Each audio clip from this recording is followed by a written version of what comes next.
This is volume 2 of the series The Return, and our title today is When Being Understood Isn't the Same as Being Chosen. There's a particular kind of heartbreak that nobody prepares you for. It is not the heartbreak of betrayal. It is not the heartbreak of rejection. It is not the heartbreak of losing someone. It is the heartbreak of being deeply understood by someone who never truly chooses you. The world teaches us that understanding is rare. We spend years searching for people who can see beneath the surface, people who notice what we don't say, people who understand our differences, our fears, our strange habits, and the stories that we tell them when we think nobody is paying attention. And when we find them, something inside us exhales. We think we have finally found the one. Finally, someone gets it, someone gets me, someone sees me. The danger is that being understood feels so intimate that we often mistake it for love. We think that it is some form of intimacy to be understood. I know because sometimes it happens. I have sat across from someone and felt the electricity of recognition. I have watched conversations stretch into early mornings, wandering through books, childhood wounds, sex, ambition, fear, hope. I have shared parts of myself that rarely see daylight and watched someone else receive them with curiosity instead of judgment. And in those moments, it feels impossible not to assign meaning. How could something so deep be casual?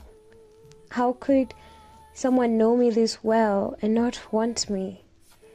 But life is cruel.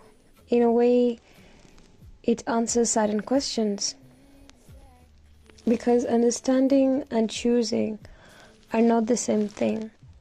A person can understand your heart and still not want to build a home there. A person can know your favorite stories, your childhood dreams, your fears about love, relationships, even relationships with God, but still remain emotionally unavailable. Someone can know you so well, but still not want you or not choose you. A person can see you clearly and still not step forward. That is the lesson nobody tells you when you're younger. Being understood creates a certain kind of connection. Being chosen creates security. One without the other leaves you suspended in mid-air. And if you have ever found yourself trapped in an almost relationship, you know exactly what suspension feels like.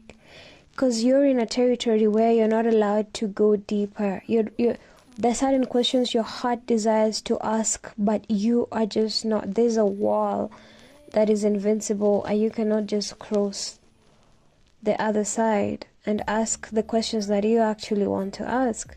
So you keep replaying conversations, you collect moments, you revisit, like evidence in a trial.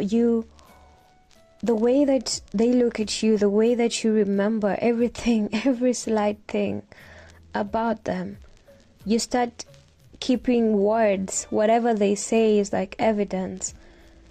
You have been turned into somewhat an investigative journalist of sorts, because now whatever they say, whatever they do is analyzed and strictly projected. You want to see what did they mean by this.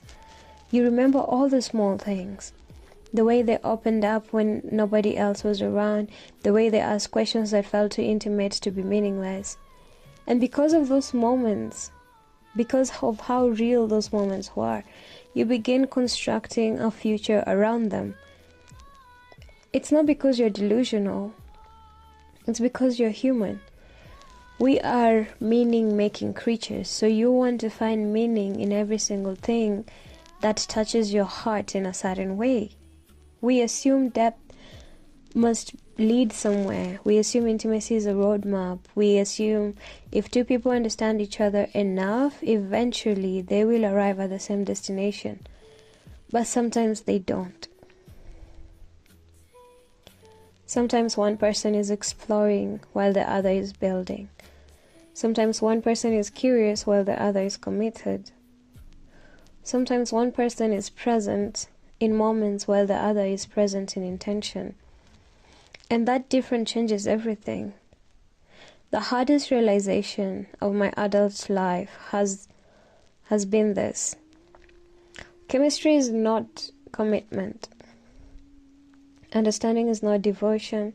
Potential is not partnership. I wish it were, really. Sometimes some people just have the most wonderful, like you could see yourself building the best kind of connection with them. But God, I wish it were. If only it were. It would make life so much easier. But if understanding alone created relationships, then none of us would be crying over people who almost loved us. The truth is that being chosen looks far less romantic than we imagine. It is not grand speeches. It is not midnight confessions. It is not a perfect playlist or a conversation that lasts until dawn. Being chosen looks boring because it is consistent. It looks like showing up. It looks like responding. It looks like remembering. It looks like making space for someone in the ordinary hours of your life. It is not just the magical ones. The older I get, the less interested I become in people who can understand me. I know that sounds harsh, but understanding itself is no longer enough for me.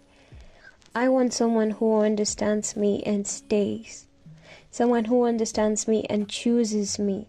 Someone who understands me and does not leave me wondering where I stand.